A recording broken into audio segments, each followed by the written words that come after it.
निशानी ताजमहल और उसके हिंदू मंदिर होने का दावा फेक है। इलाहाबाद हाईकोर्ट और आर्कियोलॉजिकल सर्वे ऑफ इंडिया ने यह बात साफ कर दी है, जिसमें उन तमाम तरह के अफवाहों पर फुल स्टॉप लगा दिया गया है जिसमें अब तक ताजमहल के तहखानों को लेकर तरह तरह के दावे किए जाते रहे हैं। ताजमहल के तहखाने में बंद 22 कमरों पर इन दिनों घमासान मचा हुआ है। इलाहाबाद हाईकोर्ट की लखनऊ बेंच ने हाल ही में बीजेपी नेता डॉक्टर रजनीश कुमार की ओर से दायर इन 22 कमरों को खोलने की मांग वाली जनहित याचिका को खारिज करते हुए फटकार लगाई थी।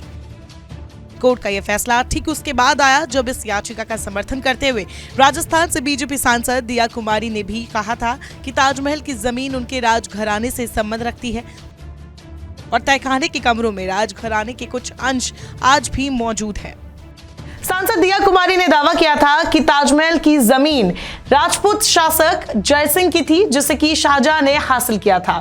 दिया कुमारी ने यहां यह भी बताया था कि उनके पास कोई सबूत नहीं है, लेकिन इस बात को लेकर जांच होनी चाहिए।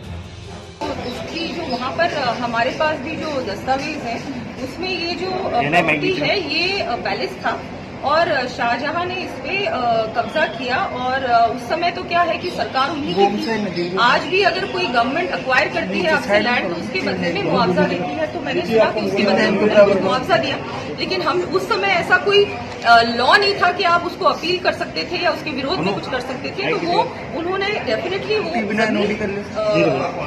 जयपुर पूर्व राज परिवार की जमीन थी और आज भी ये जो स्थिति है बहुत अच्छा है कि इन्होंने किसी ने आवाज उठाई और पिटीशन फाइल की है।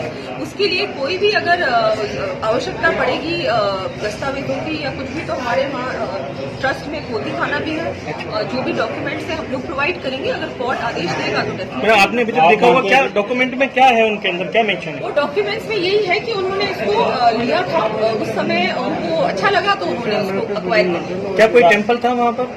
वो अभी इतना कुछ मैंने देखा नहीं है, लेकिन डेफिनेटली वो जो प्रॉपर्टी थी वो बिल्कुल हमारे परिवार की थी। आपको मानना है कि ताजमहल को तोड़ देना चाहिए? मैं ये नहीं कहूंगी, इस पे पूरा जो उन्होंने कहा है कि कमरे खोले जाने चाहिए, कुछ कमरे हैं जो बंद है, कुछ पार्ट है ताजमहल का जो बंद है, सील्ड है, उस पर डेफिनेटली इंक्वायरी होनी चाहिए, उसको खोलना चाहिए कि वहाँ क्या था क्या नहीं था। देखिए वो सारे फैक्ट्स तो तभी एस्टेब्लिश होंगे जबकि एक बार प्रॉपर उसकी इंक्वायरी होगी और कोर्ट आदेश देगा कि इसको डेफिनेटली इसमें पता करना चाहिए कि पहले क्या था। तस्वीरें जनवरी 2022 के न्यूज़लेटर के रूप में एएसआई की वेबसाइट पर मौजूद है। कोई भी उनकी वेबसाइट पर जाकर इन तस्वीरों को देख सकता है। इनमें बताया गया है कि इन बंद कमरों में रेनोवेशन का काम किया गया था। इस काम में करीब 6 लाख रुपए का खर्च भी आया था। वहीं पर्यटन उद्योग के सूत्रों ने बताया कि इन कमरों में क्या है।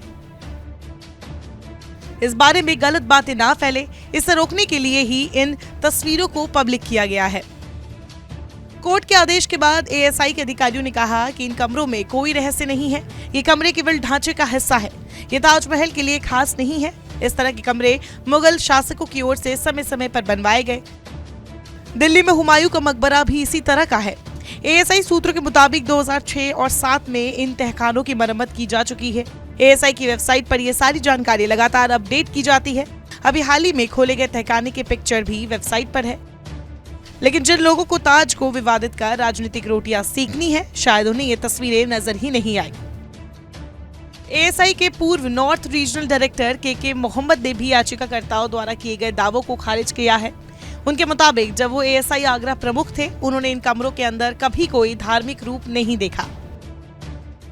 रिपोर्ट्स के मुताबिक ताजमहल से जुड़ा ये विवाद सबसे पहली बार 1989 में सामने आया था, जबकि एक हिस्टोरियन पीके ओक ने दावा किया था कि ताजमहल एक हिंदू मंदिर था जिसका नाम तेजो महल बताया गया था और इसे एक हिंदू शासक ने ही बनाया था।